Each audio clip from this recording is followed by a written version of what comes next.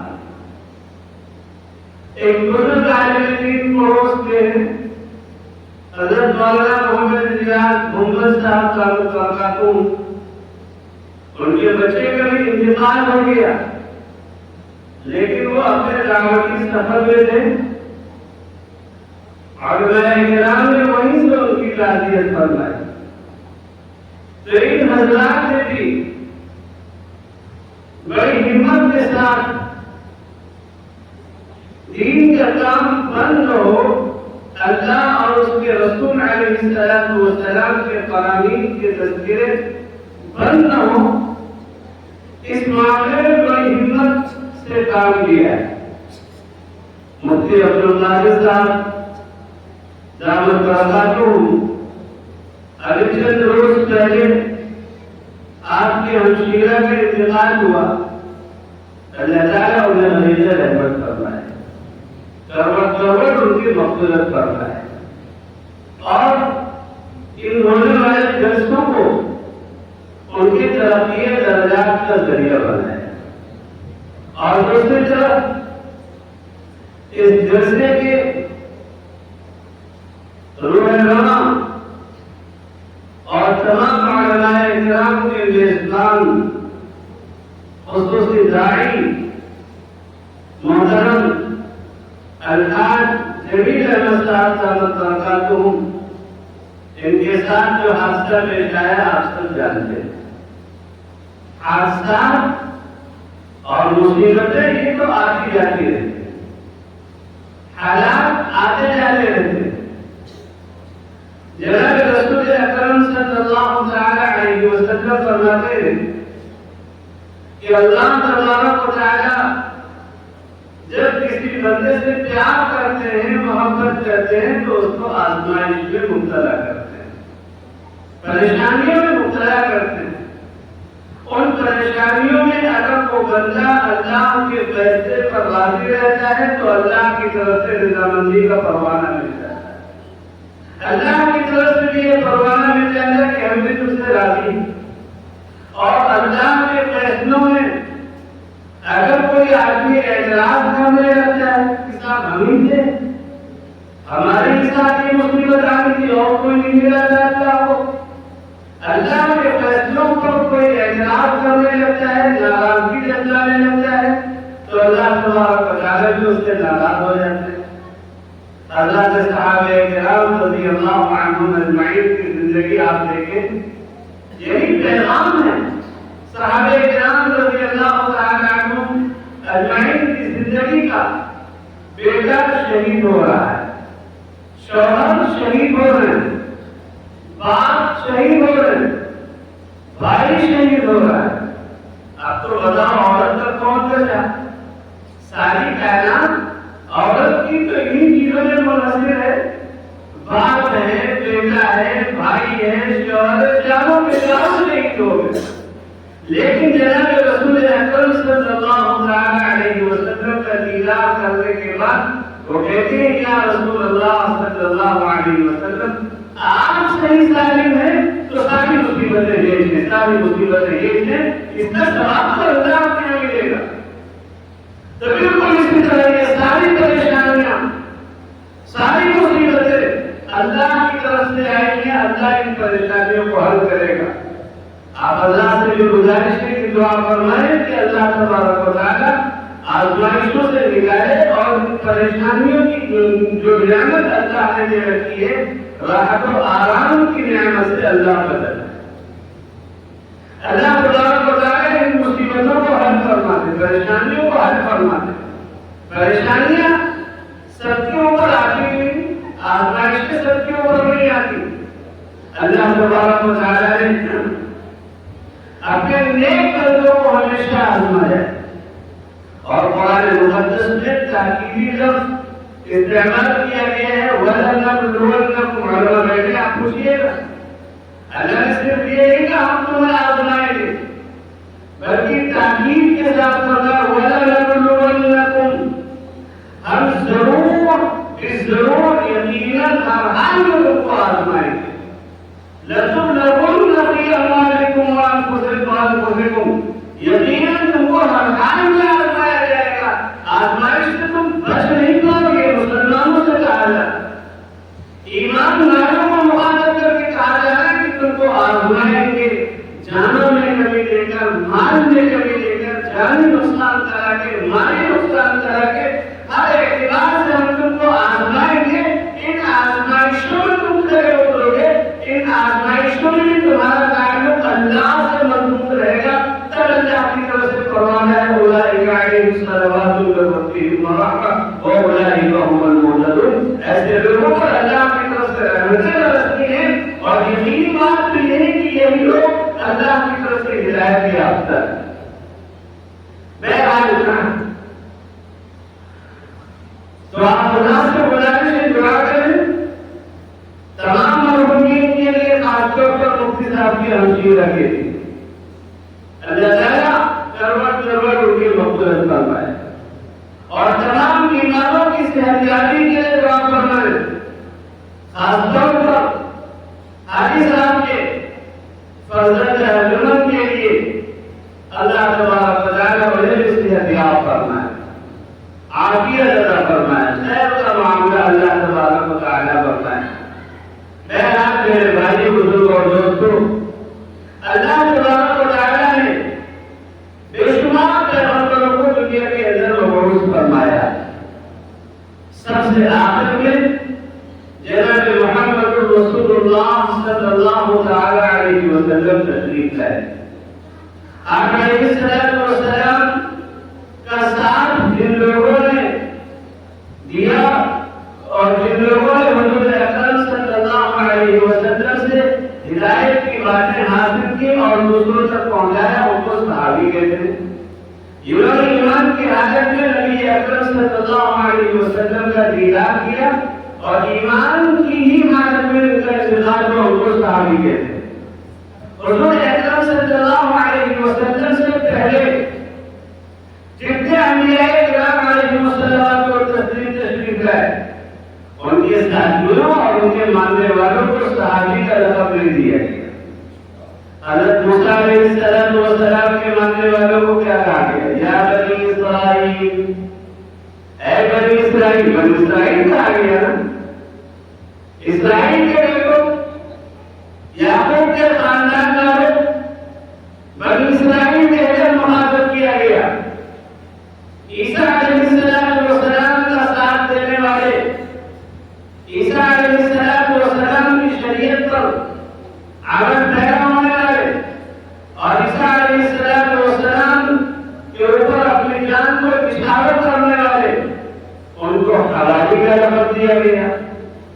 لیکن رسول اکرم صلی اللہ تعالی علیہ وسلم کے ماننے والوں کو اللہ تبارک و تعالی نے قرآن میں بھی کہا کہ یقول لصاحبہ لا تحزن ان اللہ معنا. جبکہ پیغمبر اپنے ساتھی سے یہ بات ارشاد فرما رہے ہیں اور حدیث پاک میں بھی کسی لفظ کا استعمال کیا گیا اللہ اللہ فی اصحابی لا تترکون غضبا من بعدی. لوگوں اللہ سے کرتے رہنا اللہ سے کرتے رہنا. میرے صحابہ کے بارے میں اللہ کے نبی علیہ السلام فرماتے ہیں اذا رأيتم الذين يسبون اصحابی فقولوا لعنة الله على شركم. جب تم ایسے لوگوں کو دیکھو جو میرے صحابہ کو برا کہتے ہیں تو فوراً کہو اللہ کی لعنت ہو تمہاری برائی. تو رسول اکرم صلی اللہ علیہ وسلم کے ماننے والوں آپ کا ساتھ دینے والوں اور جنہوں نے نبی اکرم علیہ السلام کا دیدار کیا ان کو صحابی ہے. اور ہم سب کا ایمان ہم سب کا عقیدہ کیا ہے کہ سارے نبیوں کے بعد اللہ کی مخلوق میں سب سے افضل کو پیغمبر اور پیغمبروں میں سید الانبیاء والمرسلین حضرت محمد مصطفیٰ صلی اللہ علیہ وسلم. نبیوں کے بعد ساری انسانیت میں سب سے اونچا مقام اور مرتبہ حضرات صحابہ کرام رضی اللہ عنہم اجمعین کا ہے. صحابہ کرام رضی اللہ عنہم اجمعین کا تمام انسانوں سے اونچا مقام حضرت عبداللہ ابن مبارک اور حضرت امام شافعی علیہ الرحمہ ان دونوں حضرات سے پوچھا گیا یہ بتاؤ اللہ کے نبی علیہ السلام کے صحابہ میں ایک بہت ہی معصوم صحابی جن کو لوگ برا کہتے ہیں. اس زمانے میں بھی برا کہتے ہوں گے آج بھی برا کہتے ہیں لوگ سیدنا امیر معاویہ رضی اللہ تعالیٰ عنہ. اور ایک تابعی ہے جلیل القدر تابعی ہے جن کی بزرگی جن کی ولایت اور جن کی عدالت کا سکہ لوگوں کے دلوں میں جو بگڑ ہوا تھا سیدنا عمر بن عبدالعزیز رحمۃ اللہ علیہ. ان دونوں کے درمیان موازنہ کر کے پوچھا گیا یہ بتا عمر بن عبدالعزیز افضل ہے یا حضرت علی معاویہ افضل ہے. دونوں کا مسئلہ کا جواب حضرت عبداللہ بن مبارک نے بھی یہی کہا تھا اور حضرت امام شافعی رحمۃ اللہ علیہ کا بھی یہی جواب ہے. فرماتے ہیں کہ حضرت امیر معاویہ رضی اللہ تعالیٰ عنہ کے گھوڑے کی ناک میں جو گرد غلام نہیں ہے حضرت عمر بن عبدالعزیز اس کی برابری بھی نہیں کر سکتے. کیوں؟ اس لیے کہ امیر معاویہ کے چہرے پر نبی اکرم علیہ السلام کی نورانی نگاہیں پڑی. حضور اکرم علیہ السلام کو امیر معاویہ نے دیکھا ہے اور امیر معاویہ کو نبی اکرم علیہ السلام نے دیکھا ہے. ایمان کی حالت میں بھی ان سے انتقال ہوا ہے. اس لیے حضرت امیر معاویہ صحابی ہے. کوئی غیر صحابی کے علاوہ کوئی کتنا بھی بڑا بن جائے عبادت میں ریاضت میں لیکن صحابی کی برابری نہیں کر سکتا. اور صحابیت یہ انسان کی اپنی کوشش سے حاصل نہیں ہو سکتی. جیسے نبوت ایک اللہ کی طرف سے مقام ہے اور یہ مقام اللہ تبارک و تعالیٰ کسے چاہتا ہے عطا فرماتا ہے. کوئی اپنی طرف سے نبی بننا چاہے نبی بن سکتا ہے. کوئی نبی بننا چاہے بن سکتا ہے. بہت لوگوں نے دعوے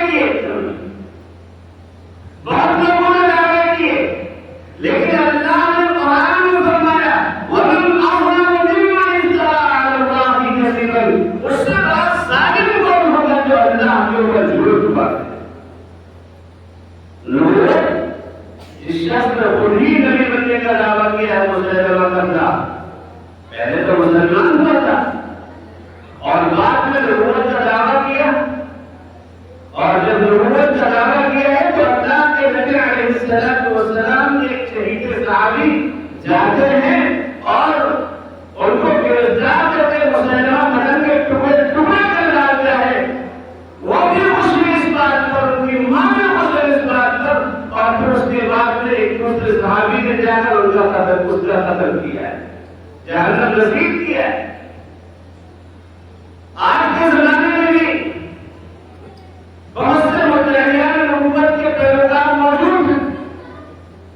آج سے چند سال پہلے بہت سے لوگوں نے نبوت کا دعویٰ کیا, ان کے اوپر کیس چلا, مقدمات ہوئے, ہر جگہ پر ذلیل ہوئے, ہارے, اور جو پیشگی گوئیاں کی.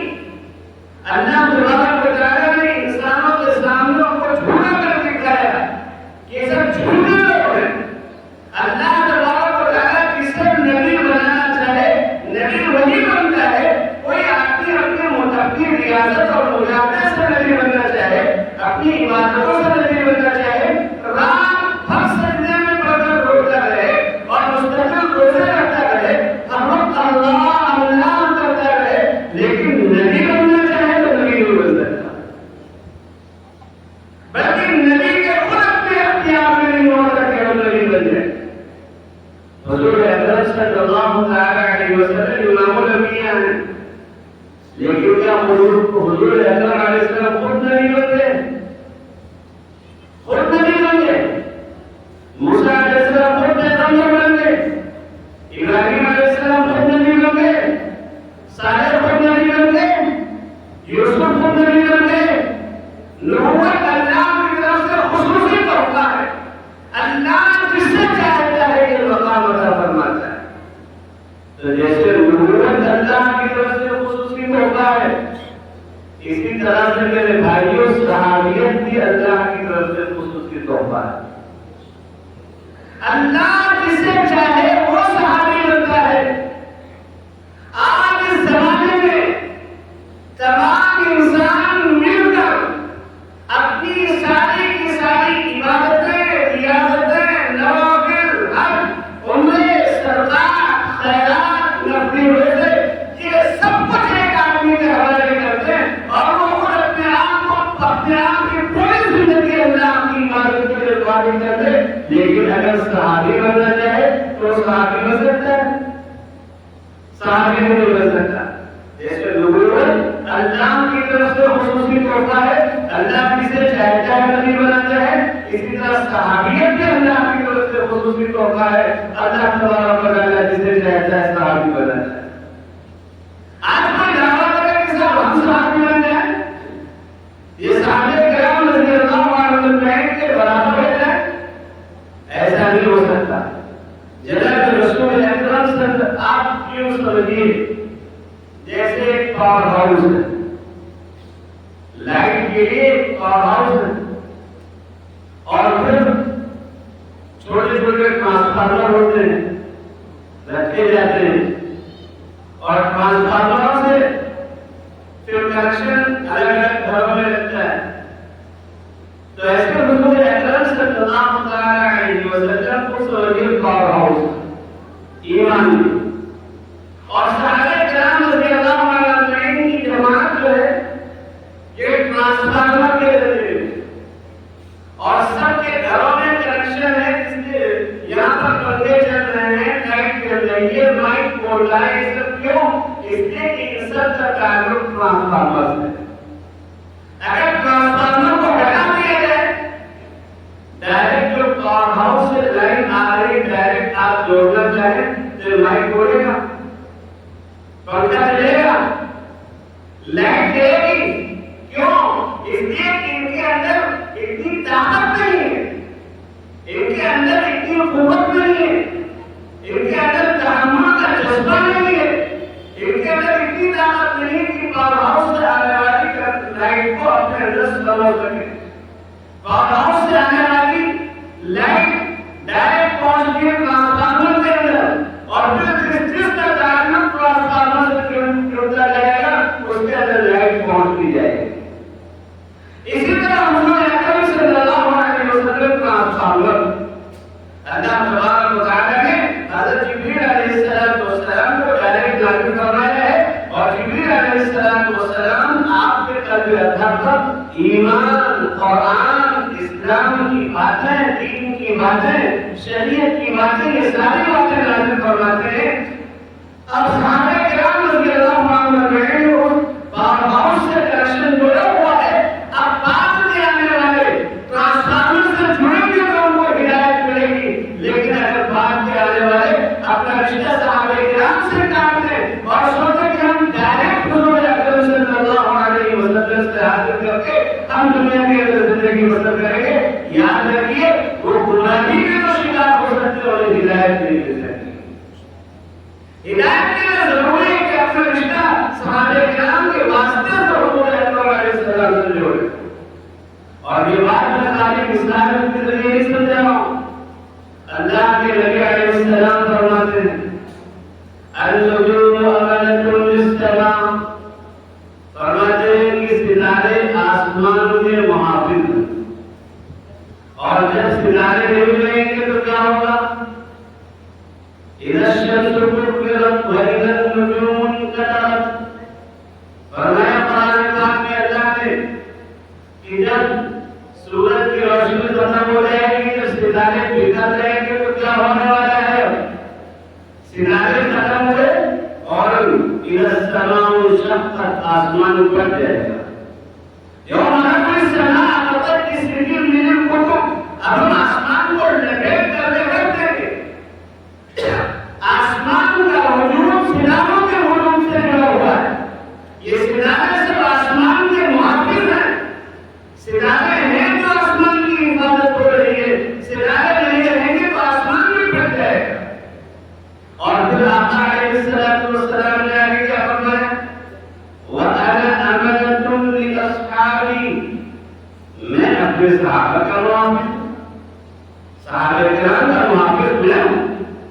یعنی صحابی کو جو کچھ بھی مل رہا ہے، ایمان مل رہا ہے، اسلام مل رہا ہے، نمازیں مل رہی ہیں، روزے مل رہے ہیں، جو کچھ بھی صحابی کو مل رہا ہے وہ میری برکت سے مل رہا ہے۔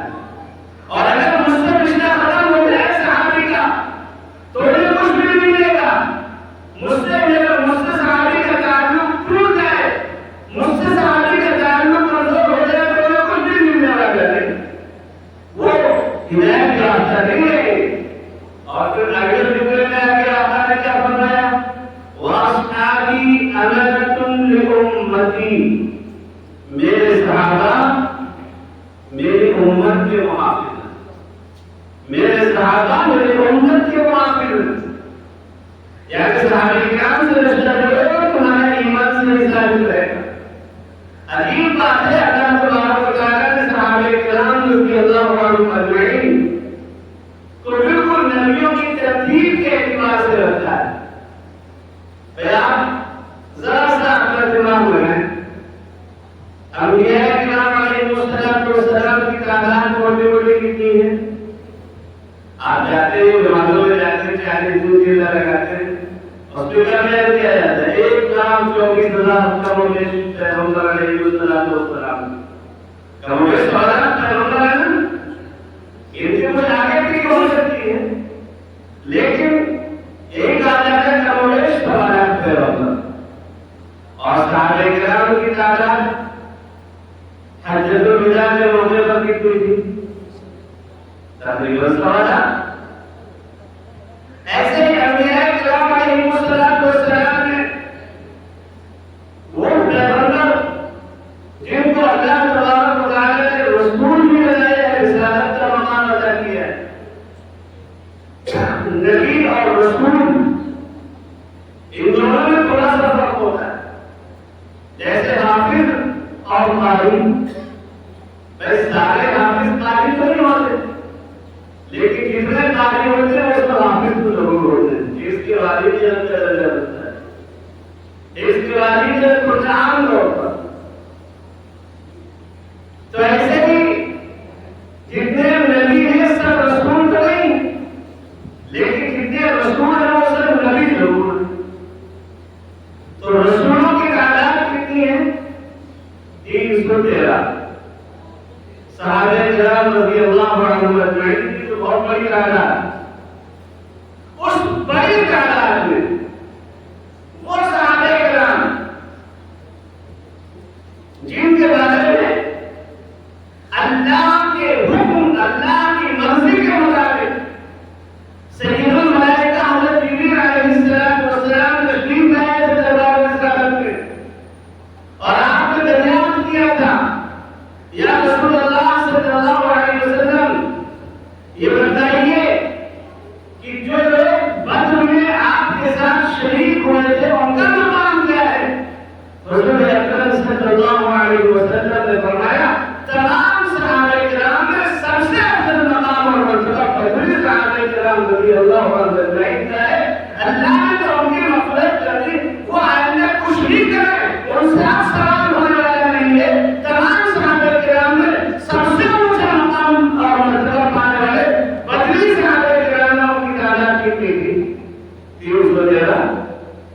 اچھا نبیوں میں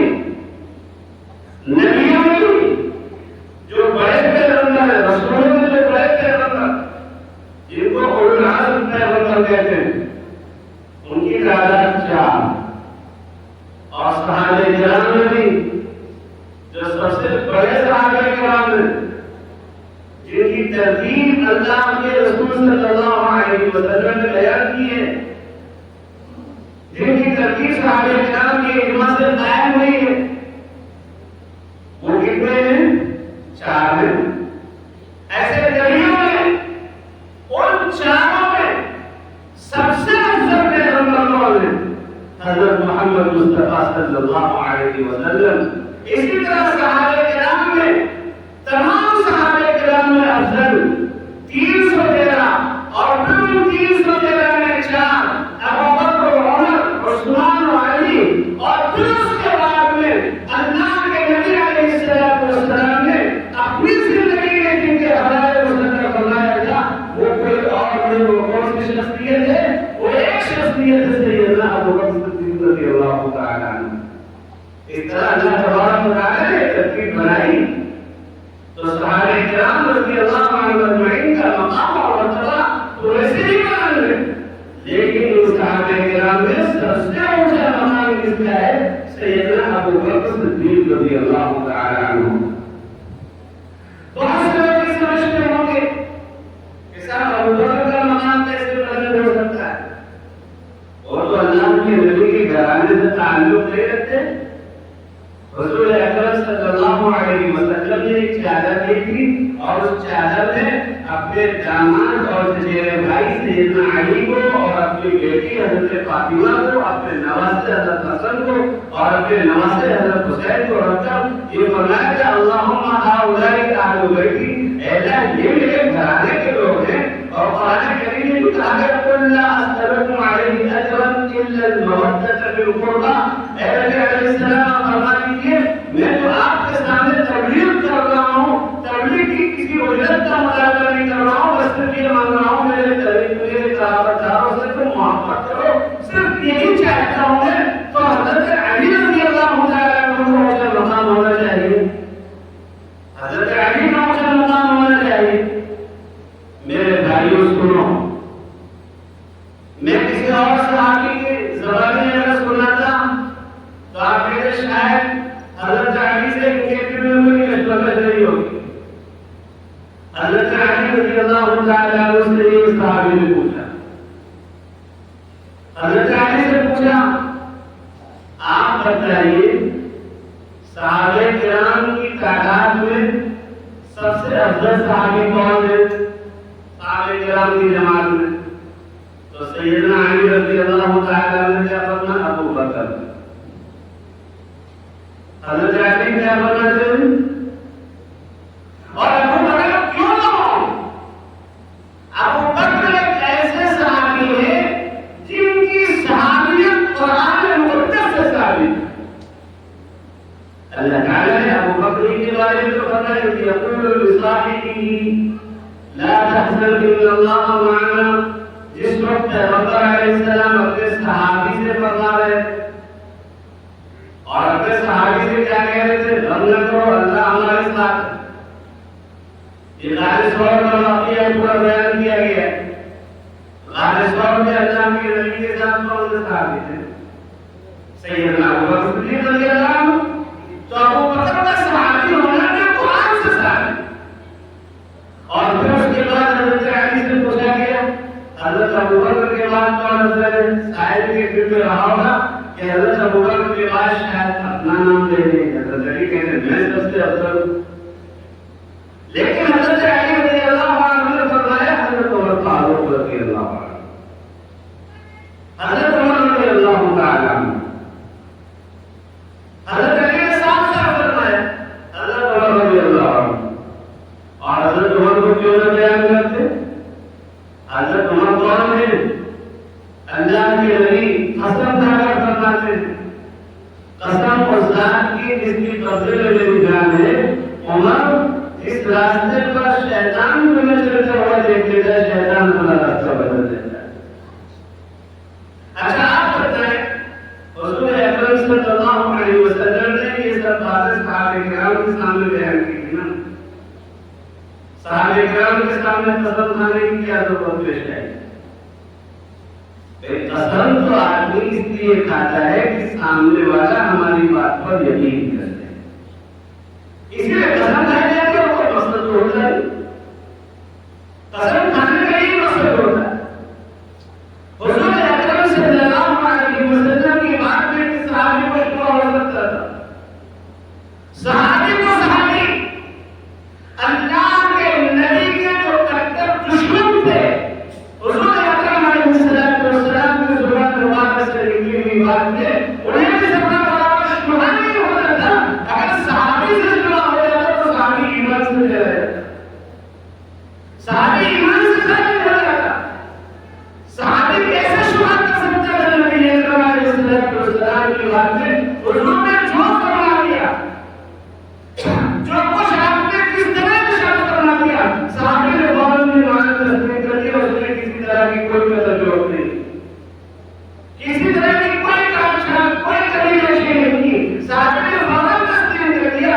اور صحابی کے سامنے اللہ کے نبی علیہ السلام کی غلامی عمر کا یہ مقام بتایا جا رہا ہے۔ جب صحابی حضرت عمر کا مقام یہ سنے، اللہ کے نبی کی زبان سے شروع ہو سکتا تھا، شروع نہیں ہو سکتا تھا۔ پھر حضور نے قسم کھائی اور اتنی لمبی چوڑی قسم، اور پھر بڑے تاکید کے جملے، والذی نفسی بیدہ، قسم ذات کی جس کے قبضے میں میری جان ہے، ما لقیک الشیطان قط فجا سالکا الا سلک فجا غیر فج۔ اس میں بھی کئی تاکیدیں استعمال کی گئی، یعنی ہوتا ایسے ہی ہوگا، ہمیشہ ایک معاملہ پیش آتا ہے اور اس راستے پر جو چلتے شیطان دیکھتا رہتا بدل دیتا ہے۔ کیوں قسم کھائی؟ ایک وجہ یہ بھی ہو سکتی ہے قسم کھانے کی، حضور اکرم صلی اللہ علیہ وسلم کو یہ معلوم تھا کہ اس زمانے میں تو حضرت عمر کی فضیلت کا انکار نہیں کیا جا رہا ہے، لیکن بعد کے آنے والے عمر کی افضلیت کا انکار کریں گے تو قیامت میں آنے والے فتنوں کی طرف اشارہ کرتے ہوئے نبی اکرم علیہ السلام نے فرمایا تھا کہ عمر افضل ہے، اور اتنے افضل ہے کہ عمر کے راستے پر چلتے ہیں شیطان اپنا راستہ بدل دیتا ہے، شیطان اس راستے پر نہیں چلتا۔ حضرت عمر کا علم تھا، بے شمار فضائل احادیث کی کتابوں کے اندر موجود۔ صحیح بخاری کی روایت، حضور اکرم صلی اللہ علیہ وسلم فرماتے ہیں ہر امت میں ایک ایسا شخص ہوتا ہے جس کے دل پر اللہ کی طرف سے باتیں آتی ہیں۔ ہر امت میں ایک محدث ہوتا ہے، یعنی ایسا شخص ہوتا ہے جس کے دل پر اللہ کی طرف سے باتیں آتی ہیں، اور میری امت میں اگر کوئی ہے تو وہ امت تقریباً 21 آیتیں ایسی ہیں قرآن پاک کی جو حضرت عمر کی رائے کے مطابق نازل ہوئی، حضرت عمر کی نشریہ کے مطابق نازل ہوئی۔ یہ تو زیادہ تفصیل کا موقع نہیں، ایک کوئی مثال سے میں بات سمجھ جاتا ہوں۔ حضور اکرم صلی اللہ علیہ وسلم قرآن کی آیت کی تلاوت کر رہے ہیں کہ ہم نے انسان کو پیدا کیا کھنکھناتی ہوئی مٹی سے، اور پھر انسان کی تخلیق جو اللہ تبارک و تعالیٰ نے بیان کی ہے کہ پہلے نطفہ بنایا، اور نطفہ بنانے کے بعد پھر گوشت کا، پھر خون کا لولا بنایا، پھر گوشت کا ٹکڑا بنایا، اس طرح بنایا، اس طرح ہم نے انسان کو بنا کر دیا۔ ثم انشأناه خلقا آخر، پھر ہم نے اس طرح کوئی انسان کی تخلیق کر دی۔ جیسے اتنا تھا مجلس میں سیدنا عمر فاروق رضی اللہ عنہ موجود تھے، وہ سن رہے ہیں اللہ کی قدرت کو، سن رہے ہیں کہ اللہ جس کے عظیم الشان قدرت کا مالک ہے، کھنکھناتی ہوئی مٹی سے جس سے کچھ بن نہیں سکتا۔ بھائی برتن بنانے والا جب برتن بناتا ہے تو مٹی کو گیلی کرتا ہے، لیکن اللہ نے کس طرح کی مٹی سے بنایا؟ مٹی جب سوکھ جاتی ہے انگلی مارو اس سے آواز نکلنے لگے، اس طرح کی مٹی سے انسان کو بنایا اللہ نے، اور انسان کو بنایا اس طرح لچک اللہ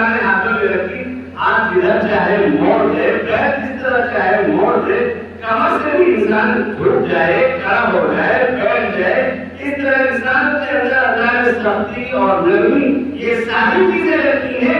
جب انسان کی تکلیف کو سنا حضرت عمر رضی اللہ تعالیٰ عنہ نے بساختہ بول پر فتبارک اللہ احسن الخالقین، اللہ کی ذات بڑی بابرکت ہے جو بہترین پیدا کرنے والی ہے.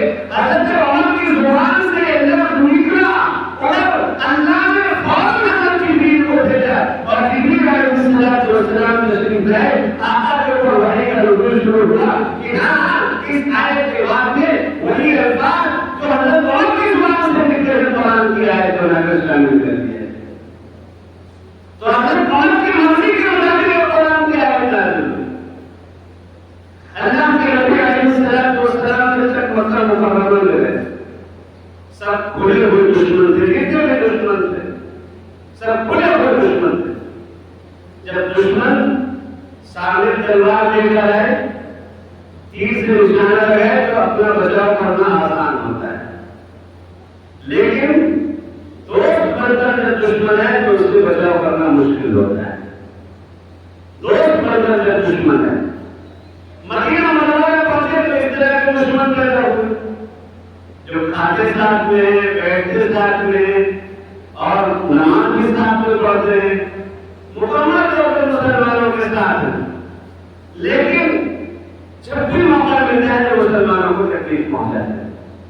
اور حضور اکرم صلی اللہ علیہ وسلم کے ساتھ اس طرح کی کئی کلامی کی ہوں، کئی معاملات اس طرح کے پیش آئے.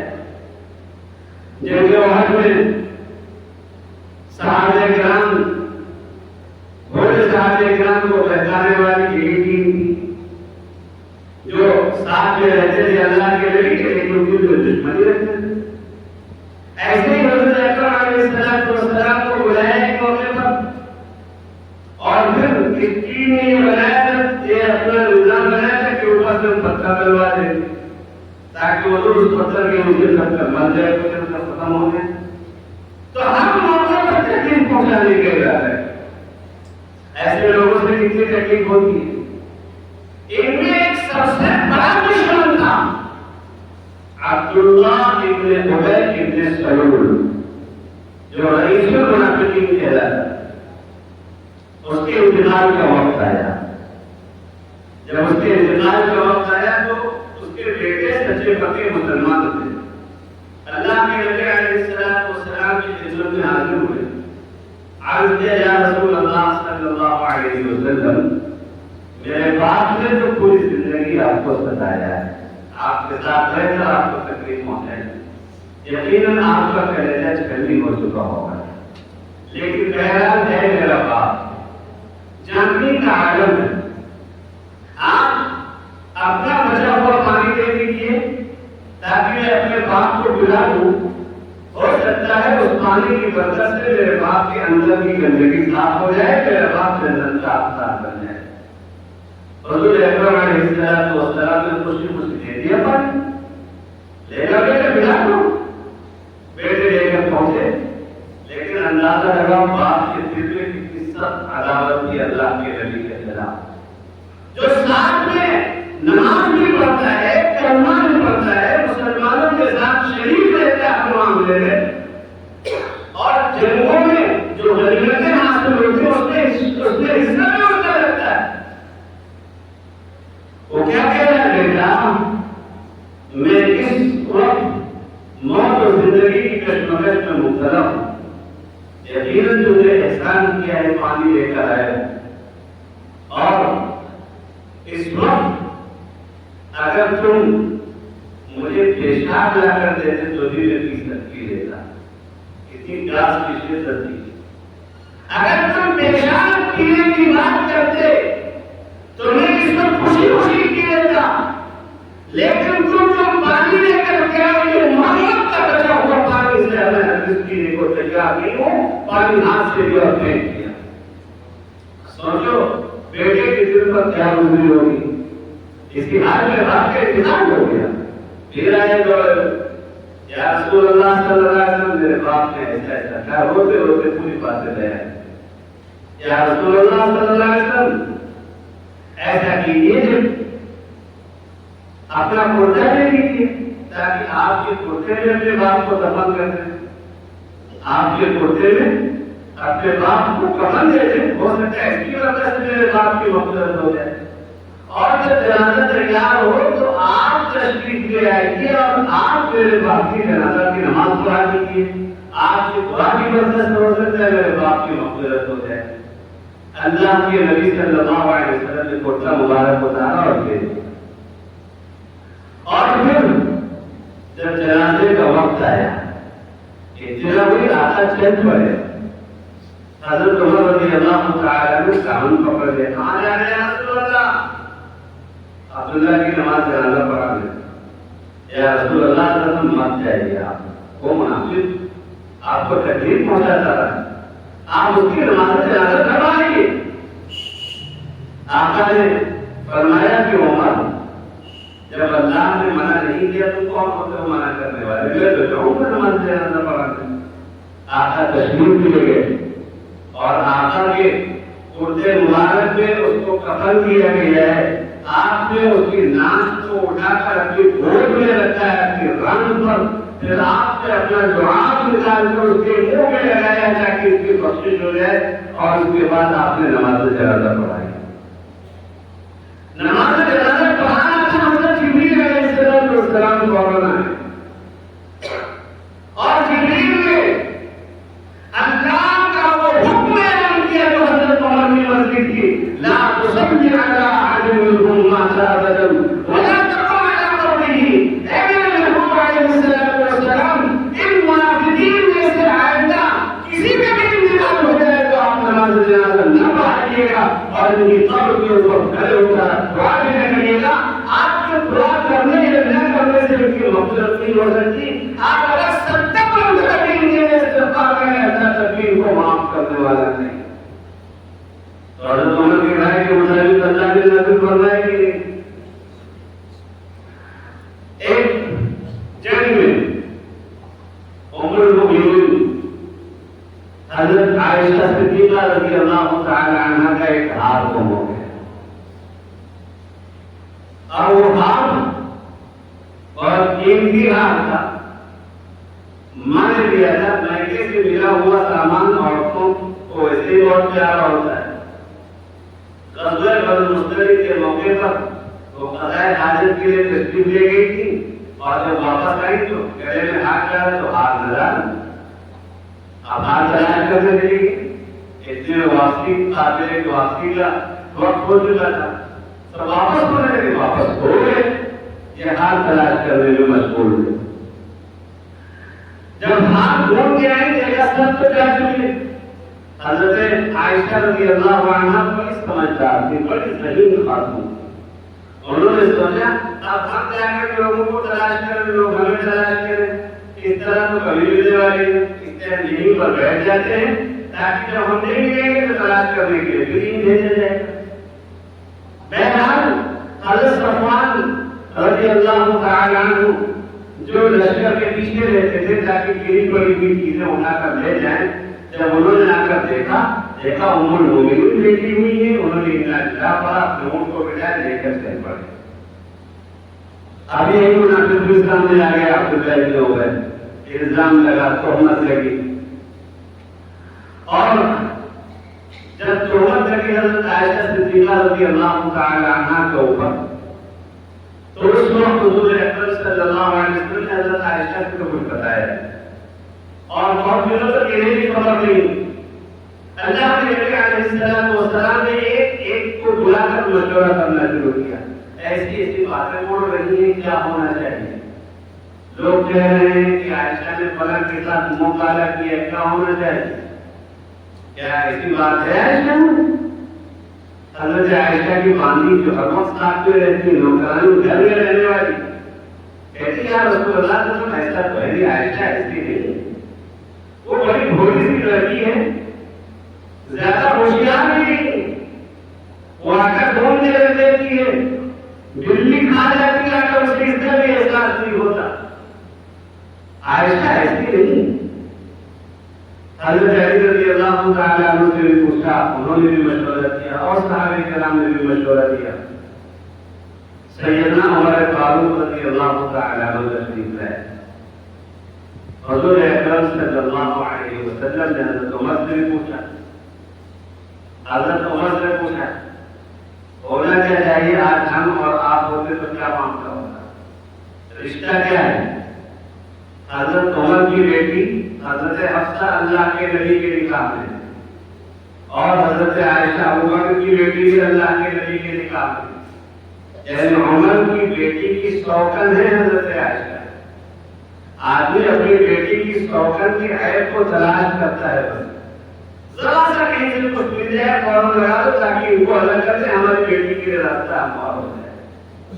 لیکن حضرت عمر رضی اللہ تعالیٰ عنہ نے اللہ کے نبی علیہ السلام کا سوال سنا اور برجستہ زبان سے کہا سبحانک ھذا بہتان عظیم, سبحانک ھذا بہتان عظیم. پاک ہے اللہ آپ کی ذات, یہ بہت عظیم بہتان آپ کی زوجہ محترمہ پر ام المؤمنین پر لگایا جا رہا ہے. حضرت عمر رضی اللہ تعالیٰ عنہ نے کہہ دیا, بات آئی ختم ہو گئی. حضور اکرم علیہ السلام پر دن تک تحقیق کرتے رہے, اللہ نے آزمائش میں ڈالا. کچھ دنوں کے بعد حضرت عائشہ رضی اللہ تعالیٰ عنہ کو پتہ چل گیا ایسا معاملہ ہے, میرے متعلق ایسی خبر ہے.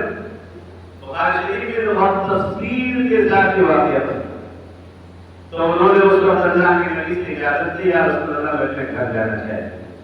آقا نے اجازت دی تھی کہ ٹھیک ہے تو جاؤ. گھر گئے. اللہ کے نبی صلی اللہ علیہ وسلم ایک دن تشریف لے گئے. حضرت عائشہ بیمار. اللہ کے نبی علیہ السلام حضرت عائشہ ہیں, حضرت ابوبکر صدیق ہیں, حضرت عائشہ کی والدہ, اور والدہ سمجھا رہی بیٹی غلطی انسانی سے تو ہوتی ہے, اگر کوئی بات ہوئی ہے تو صاف صاف بتا دو, معافی مانگو, اللہ معاف کرنے والا ہے, اللہ معاف کرنے والا ہے. حضرت عائشہ کے پیروں کے نیچے زمین کھسک گئی. اتنے میں دیکھا نبی اکرم علیہ السلام کے اوپر وحی کے آثار ظاہر ہونے لگے. جب وحی آتی تھی تو سب ٹھنڈک کے دنوں میں بھی آپ کی پیشانی پر سکینہ آ جاتا. وحی کے آثار ظاہر ہوئے, اور ایک آیت, دو آیت, تین آیت, چار آیت, 10 آیتیں, 12 آیتیں, 15 آیتوں پر اکتفا نہیں, بلکہ 17 آیتیں اللہ تبارک و تعالی نے حضرت عائشہ کی عفت اور پاک دامنی کے بارے میں نازل فرمائی. اس وقت حضرت ابوبکر صدیق کی بیٹی نے کہا, حضرت ابوبکر صدیق کی بیوی نے کہا, بیٹی عائشہ اور محمد رسول اللہ کا شکریہ ادا کر. حضرت عائشہ نے کہا میں ان کا شکریہ تو ادا نہیں کروں گی, شکریہ ادا کروں گی اللہ تبارک و تعالی کا. اللہ نے میری عفت کے بارے میں اتنی آیتیں نازل فرمائی ہیں.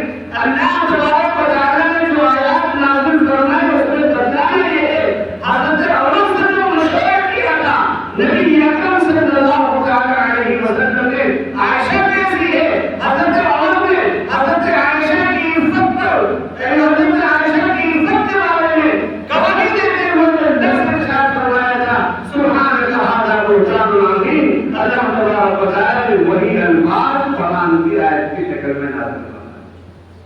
تو حضرت عمر سے بھی مقام ہے. حضرت عمر سے افضل کون ہو سکتا ہے؟ ابو بکر کے بعد سیدنا علی رضی اللہ تعالی عنہ سے پھر پوچھا گیا کہ یہ بتائیے ابو بکر کے بعد کون افضل ہے؟ تو شاید تو سمجھ رہا ہے کہ حضرت علی اپنا نام لیں. حضرت علی نے فرمایا حضرت عمر افضل ہے. اب پھر تیسری مرتبہ تیسرا نمبر جو ہے, تیسرا نمبر تو حضرت عثمان بن عفان کا ہے نا. تو شاید کہتا ہے کہ میں نے اس بات یہ نہیں پوچھا کہ کون افضل ہے, بلکہ اس بات پوچھا کہ حضرت عمر کے بعد تو آپ ہی کا نمبر آتا ہوگا نا, آپ ہی افضل ہوں گے. حضرت علی رضی اللہ عنہ فرمایا نہیں, میں تو مسلمانوں میں سے ایک مسلمان ہوں بس, اس کے علاوہ کچھ نہیں. حضرت علی رضی اللہ تعالی عنہ اور حضرت عمر رضی اللہ تعالی عنہ بڑا گہرا رشتہ تھا, بڑا گہرا رشتہ تھا. ویسے یہ خلفائے راشدین جو ہیں یہ چاروں خلیفہ یہ سب نبی اکرم علیہ السلام کے رشتے دار. تو رسول اکرم علیہ السلام کے حسن حضرت ابوبکر صدیق، حضرت عمر فاروق اور دو داماد حضرت عثمان، حضرت علی. لیکن حضرت علی اور حضرت عمر میں بھی آپس میں رشتہ ہے. کیا رشتہ ہے؟ حضرت عمر رضی اللہ تعالی عنہ حضرت علی کے داماد، حضرت علی کی بیوی حضرت فاطمہ الزہرا رضی اللہ تعالی عنہ، اور ان دونوں سے دو بیٹے جن کا نام جانتے ہیں آپ، حسن اور حسین. بیٹی ہے حضرت ام کلثوم، حسن اور حسین کی سگی بہن حضرت فاطمہ الزہرا رضی اللہ تعالی عنہ کی لاڈلی بیٹی، اللہ کے نبی علیہ السلام کی نوازی حضرت ام کلثوم رضی اللہ تعالی عنہ. حضرت علی رضی اللہ تعالی عنہ ان کے نکاح کے لیے کس شخصیت کا انتخاب کرتے ہیں؟ حضرت عمر فاروق رضی اللہ تعالی عنہ. آپ بتائیں، اگر کسی سے آپ کی دشمنی چل رہی ہو، عداوت چل رہی ہو، تو آپ اس کو اپنا داماد بنائیں گے؟ آپ اس کو اپنا داماد کہہ دیتے ہیں کہ سب سے پہلا نمبر تو حضرت علی کا تھا، وہی خلیفہ بننے کے حقدار تھے. حضرت ابوبکر نے رسم کر دیا، پھر حضرت عمر کے زمانے میں حضرت علی نہیں بولے، حضرت عثمان کے زمانے میں علی نہیں بولے. اچھا، علی اپنے زمانے میں تو کہہ سکتے تھے کہ پہلے میں حقدار تھا، بعد میں ابوبکر کا نمبر آنا چاہیے، پہلے میرا حق تھا، بعد میں عمر کا نمبر آنا چاہیے، پہلے میرا حق تھا، بعد میں عثمان کا نمبر آنا چاہیے. جب خود خلیفہ بنے تو کس نے روک رکھا تھا؟ حضرت علی رضی اللہ تعالی عنہ کو. اور اگر کسی نے نہیں روکا تھا، جب حضرت عمر رضی اللہ تعالی عنہ امیر المومنین تھے، خلیفۃ المسلمین تھے، اس وقت سب سے قریبی تعلق حضرت علی رضی اللہ تعالی عنہ سے تھا. اہم معاملات میں حضرت علی رضی اللہ تعالی عنہ کو حضرت عمر رضی اللہ تعالی عنہ اپنے مشورے میں شریک رکھتے تھے اور اسے مشورہ دے کر پھر فیصلہ فرماتے تھے. حضرت علی اکثر و بیشتر حضرت عمر کے فیصلوں پر اعتراض کرتے، حضرت عمر پھیل جاتے تھے اور حضرت علی کے فیصلے کو مقدم رکھا جاتا تھا. تو اس وقت تو حضرت علی اپنی بات کر سکتے تھے کہ نہیں رکھ سکتے. اور چلیے مان لیجیے کہ حضرت عمر کا زلزلہ کا روح تھا، اور یقیناً تھا روح، لیکن کیسا روح تھا؟ قرآن نے تو بیان کیا، شدہ علی الکفار رحماء بینہم. یہ روح سکینہ نہیں تھا، بلکہ آپس میں بڑے شفیق، بڑے رحم دل اور بہت ہی محبت کرنے والے. دشمنوں کے اوپر ان کا روح بھی تھا، ان کا دبدبہ بھی تھا. جیسا کہ بتایا گیا، شیطان تو ان کا نام سن کر ہل جاتا تھا، چاہے شیطان انسانوں میں سے ہو یا شیطان جناتوں میں سے ہو، چاہے اس زمانے کے شیطان ہو جائے اس زمانے کے شیطان. ایک بات میں اور عرض کر دوں، حضرت عمر رضی اللہ تعالی عنہ کا یہ غور بھی تھا کہ کسی کی ہمت نہیں تھی کہ سامنے آ کر حضرت عمر سے مقابلہ کر کے ان کے اوپر حملہ کر دے، بلکہ نماز کی حالت میں ان کو شہید کیا گیا. نماز کی حالت میں ان کے اوپر حملہ کیا گیا حضرت عمر رضی اللہ تعالی عنہ کے اوپر، جو ان کے روحانی کا تھا. اور حملہ کرنے والا تھا کون؟ آپ جانتے ہیں نا، نام سنا ہوگا آپ نے، ابو لولو فیروز، جو مجوسی تھا. کہاں کا رہنے والا تھا؟ کہاں کا رہنے والا تھا؟ یہ مسلمانوں کی تعداد ہے، یہاں پر بڑی تعداد بیٹھی ہوئی. کہاں کا رہنے والا تھا؟ وہی بتا، ایران کا رہنے والا. کہاں کا رہنے والا تھا؟ ایران کا رہنے والا. تو ایرانیوں سے حضرت عمر فاروق رضی اللہ تعالی عنہ کے ماننے والوں کی عداوت اور دشمنی یہ آج سے نہیں ہے، بلکہ 1400 سال پرانی.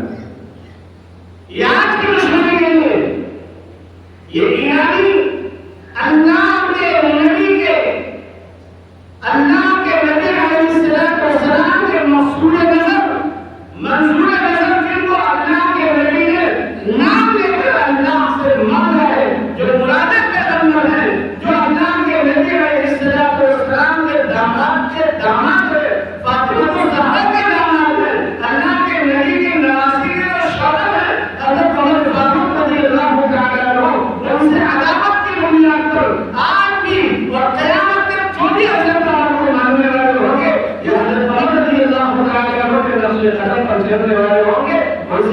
مسلمانوں کی دشمنی آج بھی ہے اور قیامت تک اسی طرح باقی ہے.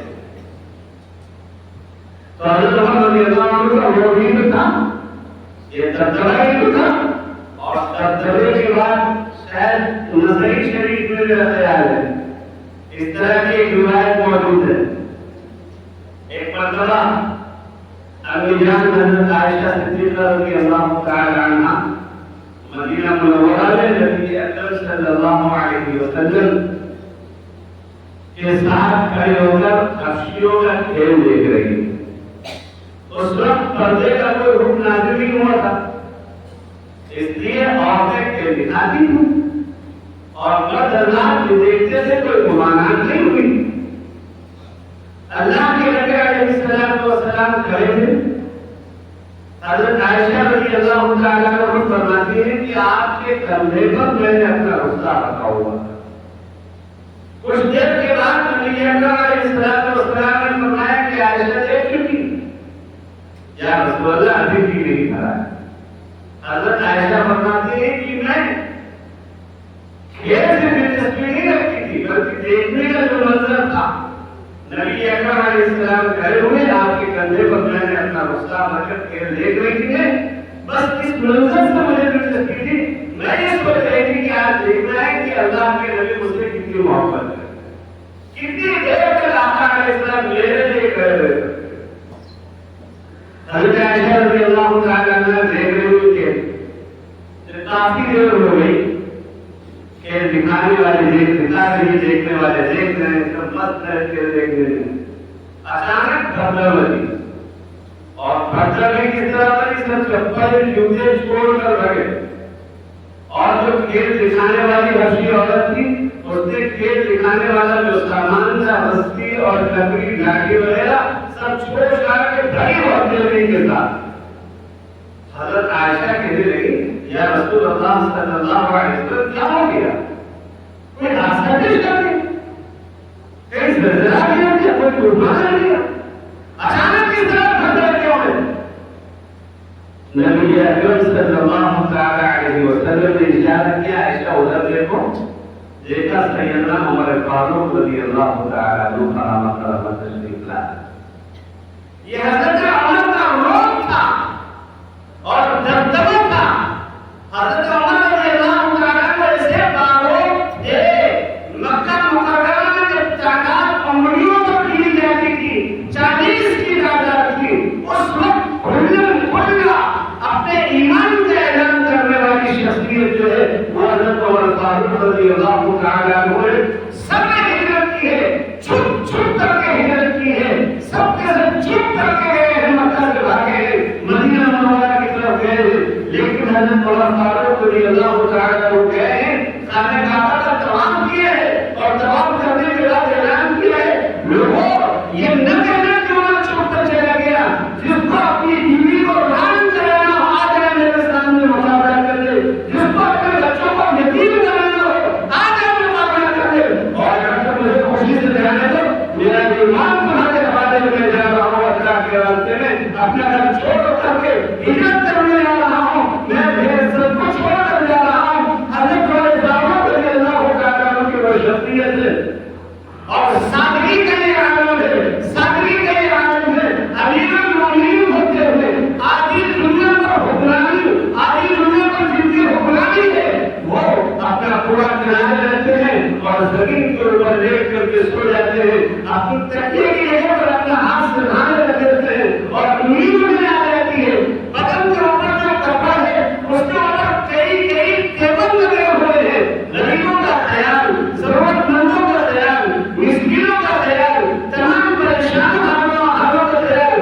دن بھر رعایا کی خبر بھی نہیں کر رہے ہیں اور رات میں کھڑے ہو کر اللہ کے سامنے عبادت کر رہے ہیں. عبادت سے اگر کچھ وقت بچ رہا ہے تو گھر جا کر چکر لگا رہے ہیں. دیکھیں کسی کے گھر میں کوئی پریشانی تو نہیں، کوئی مصیبت زدہ تو نہیں ہے جو دن میں میرے پاس آ نہیں سکتا ہو. اس کو جا کر خود اس کے گھروں کی تحقیق کر رہے ہیں. یہ حضرت عمر فاروق رضی اللہ تعالیٰ عنہ. یہ دوسرا نمبر حضرت عمر رضی اللہ تعالیٰ عنہ. حضرت عثمان ہیں، حضرت علی ہیں، عشرہ مبشرہ ہیں اور دیگر صحابہ کرام رضوان اللہ علیہم اجمعین. اور حضور اکرم علیہ السلام سے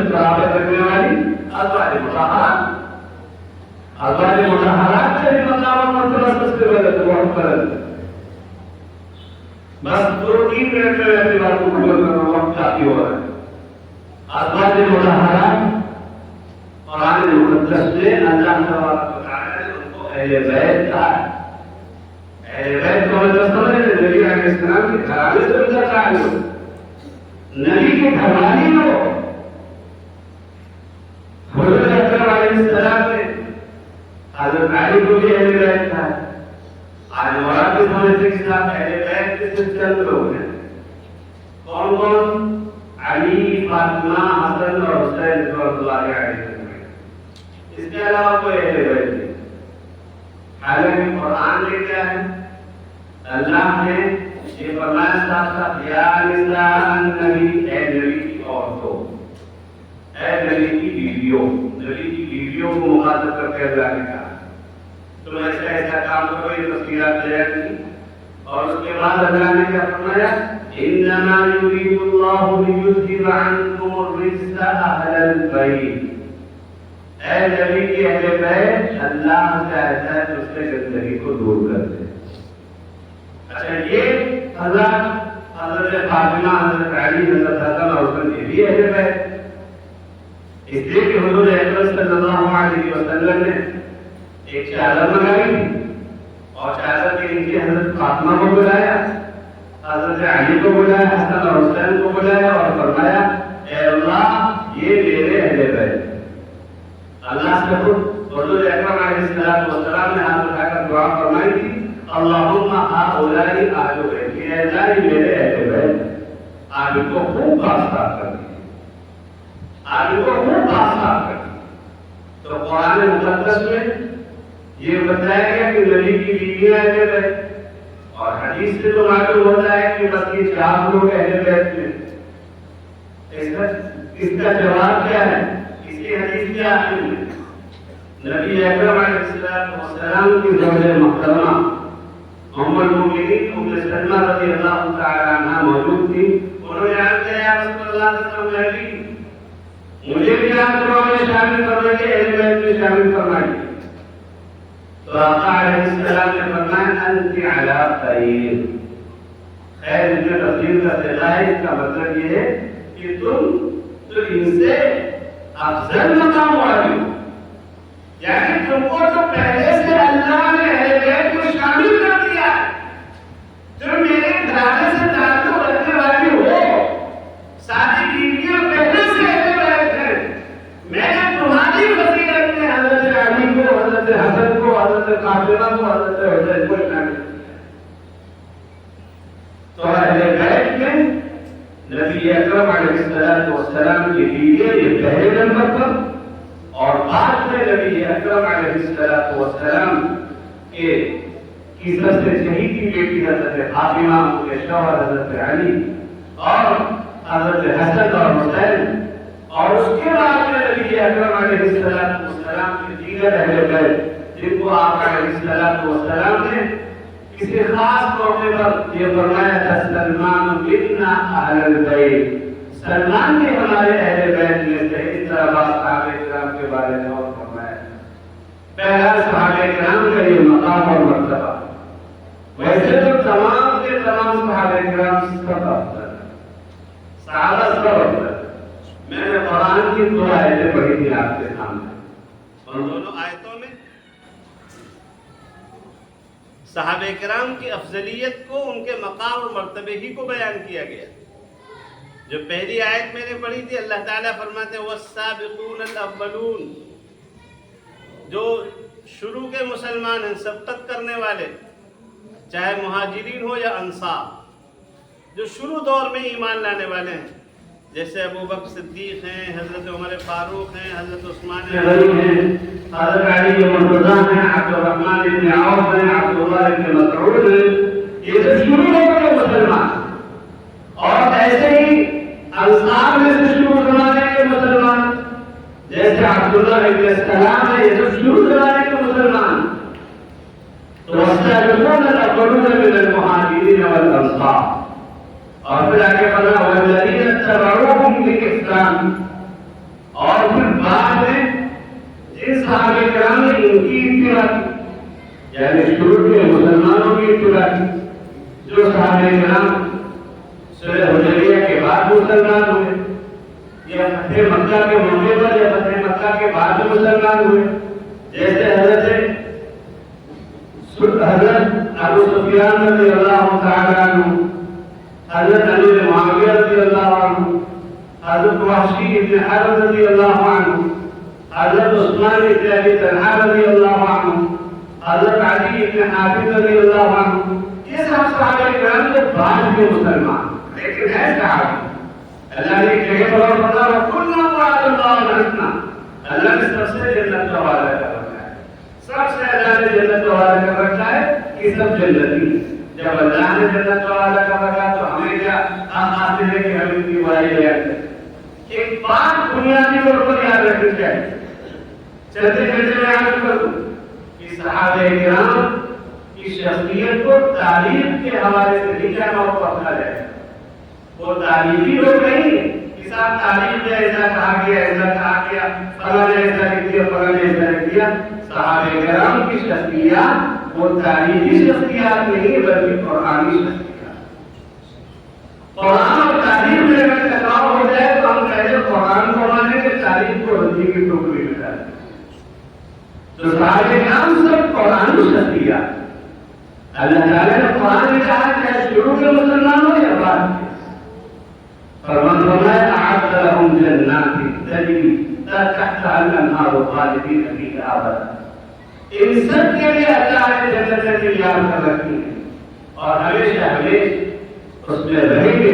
ایسی جنت میں جس کے نیچے سے نہریں بہ رہی ہوں گی، یہ بہت بڑی کامیابی. اور اس نے آیت میں نے پیش کی، اللہ نے فرمایا صحابہ کرام ہی کو مخاطب کر کے اللہ نے تمہارے دلوں میں ایمان کی محبت پیدا کر دی.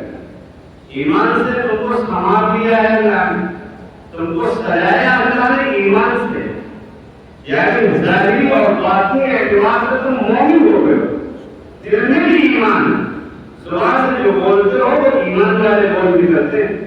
آنکھیں تمہاری ایمان کے مطابق دیکھتی ہیں، کان وہی باتیں سنتے ہیں جو ایمان کا تقاضا ہوتا ہے. تمہارے جسم کے ایک حصے میں ایمان رچا اور بسا ہوا ہے. اور فرمایا وَقَرَّهَا إِلَيْكُمُ الْكُفْرَ وَالْفُسُوقَ وَالْعِصْيَانَ، اور اللہ نے تمہارے دل کے اندر فسق و فجور، نافرمانی اور گناہ کی نفرت پیدا کر.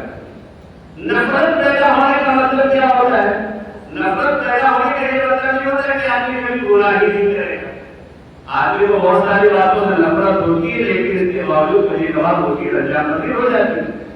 میں آپ کو گندگی سے نفرت ہے، آپ چل رہے ہیں، کبھی کبھار انجانے میں نالی میں پیر پڑ گیا تو نالی میں پیر پڑ جانے کے بعد میں آدمی گندگی باقی نہیں کرتا.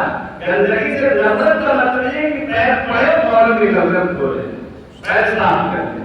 یہی حال صحابہ کرام کا ہے. صحابہ کرام کے دل میں اللہ نے گناہ کی نفرت پیدا کی ہے. اگر کوئی کبھی چوک ہو جائے کسی سے تو فوراً وہ اللہ سے معافی مانگ کر اس گناہ کو صاف کرا دیتے ہیں، فوراً معاف کرا دیتے ہیں. اللہ تبارک و تعالیٰ انہیں معاف کر دیتے ہیں. اور پھر آگے فرمایا اولئک هم الراشدون، یہ سب کے سب ہدایت یافتہ ہیں. اللہ نے اس آگے بگڑ سے دیا کہ سب کو ہدایت ملی. اور ہدایت کیوں ملی ہے؟ فضل من اللہ ونعمہ، یہ اللہ کا خصوصی فضل ہے، احسان ہے. آپ کوئی سوال یہ کر سکتا تھا کہ اللہ نے انہیں کے اوپر خصوصی کرم کیوں دیا، ہم کو بھی اللہ اسی طرح سارٹیفکیٹ دے دیتا. اللہ نے آگے سے فرما دیا واللہ علیم حکیم، اللہ جانتا ہے کہ کس کو سارٹیفکیٹ دینا ہے اور اللہ کا حق فیصلہ حکمت کے مطابق ہوتا ہے. اللہ تبارک و تعالیٰ نے حکمت کے مطابق فیصلہ کیا ہے.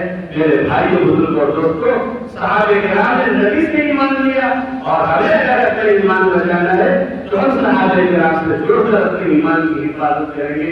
اللہ تبارک و تعالیٰ ہم سب کو کہنے سے عمل کی توفیق عطا فرمائے. آمین.